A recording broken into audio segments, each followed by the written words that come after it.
Assalamualaikum warahmatullahi wabarakatuh. Hai sahabat kakak Safa. Kali ini saya bersama Dr. Sulantari dan pasiennya Dr. Sulantari. Sekarang saya ada di ruangan Dr. Sulantari. Barusan saya dipanggil nih sama Dr. Sulantari. Kan Ibu Roy kan pas di Surabaya, jadi ya saya tadi menemukan ada orang tua yang mungkin perlu pencerahan dari Bu Roy tentang bagaimana menyikapi anak ini. Ya Ibu kan sebagai pelaku ya. Kalau saya sebagai dokter untuk memeriksa Akila, kemudian ngajak dia terapi mendengar, dan Akila berbahasanya sudah ada. Tapi memang perilakunya mungkin nanti Mama yang bisa sampaikan untuk itu.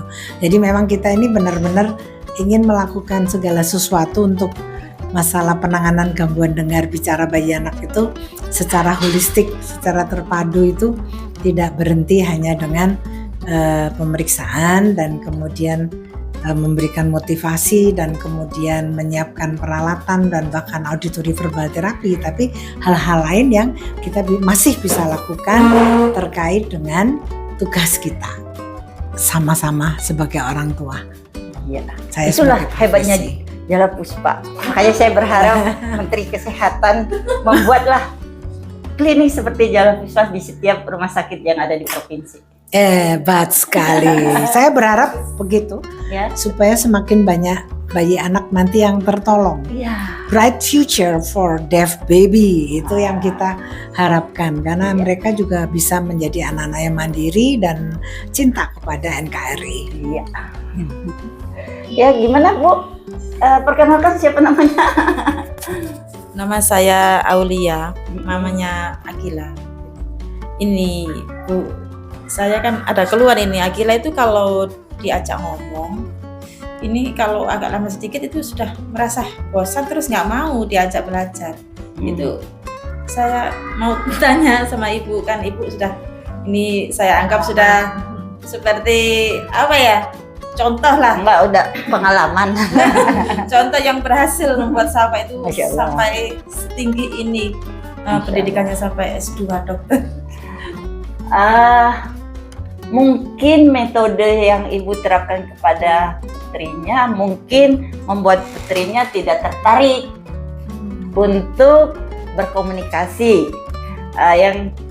Karena gini, jangankan anak ya, kita sesama dewasa juga kalau kita berbicara, berkomunikasi dengan lawan, ketika lawan itu tidak menarik, kita kan biasanya cuek gitu ya, bosan gitu. Kalau kata anak zaman sekarang tuh garing gitu kan. Nah, mungkin ya, saya nggak tahu karena saya tidak pernah melihat Ibu berkomunikasi dengan putri Ibu.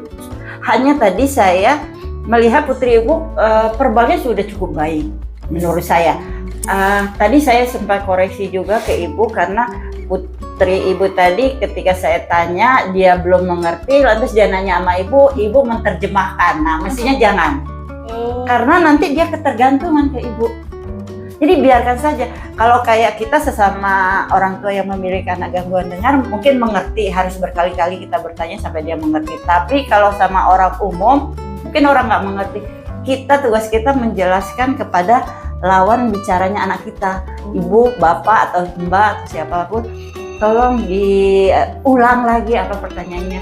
Ini Naila menggunakan alat bantu dengar gitu, sehingga dia juga mengerti dan kita akhirnya mengedukasi dia juga. Jadi jangan kita sebagai penerjemah anak. Kalau kita jadi penerjemah anak, otomatis kesananya akan terbiasa. Tergantung ya. Iya. Cari ibunya dulu. Iya. Dan dia juga tidak akan belajar fokus untuk mendengarkan lawan bicara dia karena ada penerjemah. Nah, itu yang selalu saya hindarin. Kalau dulu ya Sofa berkali-kali ya biarin aja. Tugas saya hanya itu. Kalau orang yang belum mengerti kondisinya Safa, ya saya kasih tahu, maaf, Safa menggunakan alat bantu dengar, sehingga mohon diulang lagi sampai Safa mengerti gitu. Nah, itu juga belajar dia untuk konsentrasi supaya membantu dia di sekolah. Iya, itu yang susah. Nah, Saya kepikiran ini. itu kalau dia udah terbiasa kayak gitu, dia otomatis kan akan konsentrasi kan di sekolah kayak gitu. Terus ini apa? Sudah paham ya Bu ya? Iya. Jadi nanti mulai dilatih untuk dia biar yang menjawab sendiri, tidak perlu nanya mama gitu kan. Iya. Jadi seolah-olah tuh semuanya nanti kalau udah mamanya baru dia lakukan gitu kan. Nah, akhirnya nggak mandiri. Ya, gitu. Dan ini apa yang tadi Ibu bilang, kenapa putrinya Ibu merasa bosan gitu ya berkomunikasi dengan Ibu, sehingga Ibu merasa belajar sama Ibu dia kurang tertarik gitu ya. Yang ingin saya tanyakan ke Ibu, cara Ibu mengajarkannya seperti apa? Ya, kalau saya mau ngomong itu kan ya apa?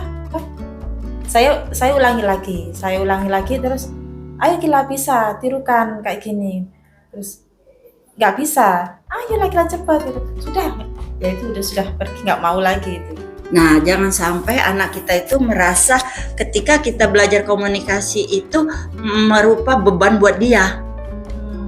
Jadi berkomunikasi sama dia ya seperti Ibu, dia punya adik, punya kakak. Punya kakak. Seperti Ibu memperlakukan kakaknya. Jangan memaksakan. Kalau memaksakan dia otomatis. Kemudian ketika kita mengajarkan dia, umpamanya menyebutkan kata umpamanya bola, saya seringkali menggunakan kata bola karena itu paling mudah ya. Bola gitu. Jangan sampai dia bilang olah atau apa yang tidak sempurna bola, kita bola itu enggak akan tertarik. Jadi Naila mau main apa? Mau main bola. Bola ada di mana? Bolanya warna apa? Hayo kita main bola.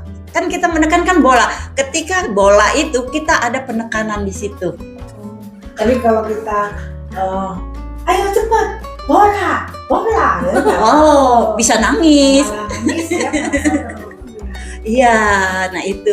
Jadi dibikin sedemikian rupa membuat dia nyaman, sehingga membuat Menyenangkan. iya, komunikasi itu menurut dia hal yang menyenangkan, bukan hal yang menakutkan buat dia, bukan tekanan buat dia, bukan beban buat dia. Kalau kita bilang bola, ayo sebutkan bola, masa bola aja nggak bisa, beban buat dia. Ya, sebenarnya di auditory verbal terapi kan mungkin dari terapisnya juga sudah menjelaskan bahwa terapi ini tuh terapi yang harusnya menyenangkan anak. Itu seperti bermain, bisa dibuat sedemikian rupa. Jadi waktu sesi FET bersama terapis kan mesti sudah pernah ditekankan berkali-kali bahwa FET itu mesti dibuat yang menyenangkan sehingga si anak itu suka gitu kan. Makanya orang tua kalau FET kan harus masuk supaya ibu mengerti nanti mengerjakan di rumah. Ya. Itu alasan ngantuk gitu dok. Udah lah Kila ngantuk gitu dok. Nah itu memang pas dia jam ngantuk apa belum? Ya mungkin ya emang bisa habis sekolah, pulang sekolah gitu, terus malam habis les gitu. Jadi mestinya kalau misalkan memang jamnya ngantuk ya karena dia sudah sekolah sampai ya itu kita juga harus paham juga. Makanya diberikan waktu untuk istirahat dulu.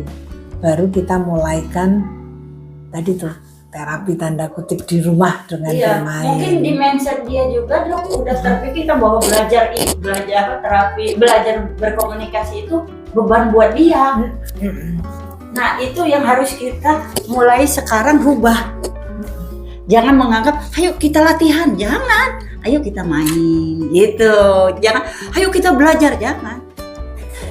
Ya memang jadi kalau di luar bawa ke luar rumah ditunjukin ini loh namanya ini dia lebih nyambung gitu sih. Nah kan di dalam. Ya itu udah dapat itu udah tahu. Tapi kalau untuk menegaskan kalau anak ini misalnya kosakatanya harus seperti ini, gimana itu? Kosakatanya salah gitu loh. Kalau umpamanya dia salah mengucapkan, baru kita coba dengar kata mama. Apa yang akan bola? Coba bisa nggak bola? Nih mama nih bola gitu kan? Di samping dia ya. Nah kalau berkali-kali dia tidak bisa, baru lihat melalui gerak bibir itu bola Itu gitu, kayak gitu aja. Itu masalahnya anaknya itu kalau dikasih ya contoh itu kalau nggak bisa itu langsung noleh ke saya, lihat bibir begitu. Nah, yang itu yang harus dihindarin dulu. Dengar dulu kan udah pakai alat. Begitu. Dengar dulu kan udah pakai alat. Kalau nggak pakai alat baru gitu. Jadi dia supaya dia tahu juga manfaat alat itu sendiri. Oh, alat itu untuk saya mendengar gitu. Iya. Gimana? Ya, makasih banyak ya Bu. Cobain ya Bu ya nanti Iya. ketika pulang mulai rubah yang selama ini kita terapkan mungkin menurut dia kurang menarik. Nah sekarang kita berkreasi. Orang tua harus rajin berkreasi ya. Dan bersabar. Iya itu dia. Dan jangan bosan. Ya moga-moga ya Bu ya. Ya, makasih banyak ya Maina. Iya. Ilmunya sangat luar biasa. Oh enggak, itu tugas kita sebagai orang tua. Kalau saya hanya mikir bagaimana Safa bisa mendengar, harus saya perkenalkan. Kalau tidak saya perkenalkan, dia tidak akan bisa mendengar. Begitu juga. Iya. Kalau Mama sendiri dulu pernah ngerasa kayak gitu apa enggak? Saya pikir semua orang tua ya. Tinggal kita kreasi aja. Sebenarnya tadi kan Bu Roy kan juga cari akal terus. Iya gitu. Oke deh. Moga-moga berhasil ya Bu ya. Iya, makasih. Kalau ada apa-apa komunikasi aja nggak apa-apa kok. Telepon aja saya boleh ya. Iya, makasih. Oke, sahabat kakak Safa, ini ada kasus. Siapa tahu di luar sana ada yang mengalami hal kayak gini. Mungkin ini salah satu cara untuk menarik buat anak kita ya. Oke, sampai ketemu lagi. Assalamualaikum warahmatullahi wabarakatuh. Assalamualaikum warahmatullahi wabarakatuh. Jangan lupa ya di-share apabila ini bermanfaat. Terima kasih.